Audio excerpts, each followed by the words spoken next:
With North American real estate markets continuing to boom, it's no wonder that more and more people are looking for ways to use their RRSPs to invest in real estate.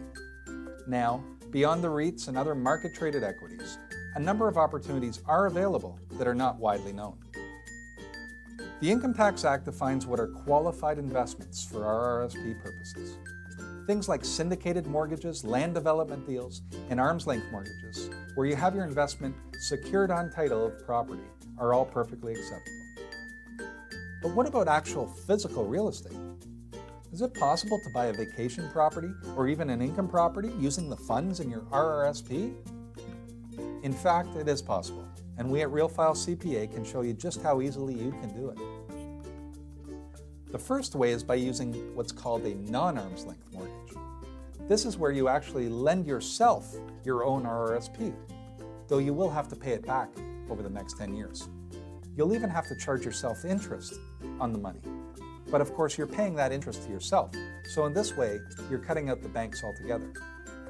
It may also be possible to have that interest made tax deductible, making this strategy even more compelling.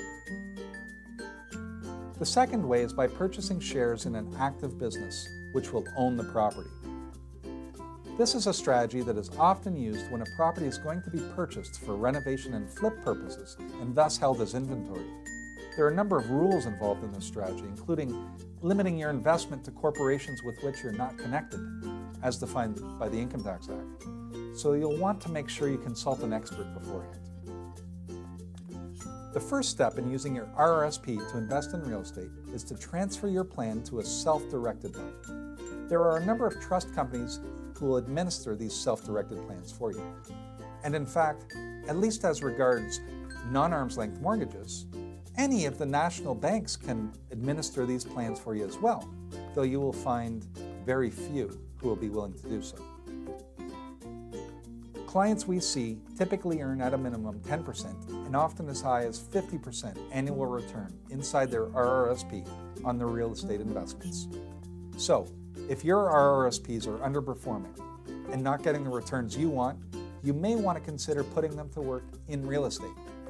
We at Real File CPA, Canada's real estate tax experts, can show you just how easily it can be done.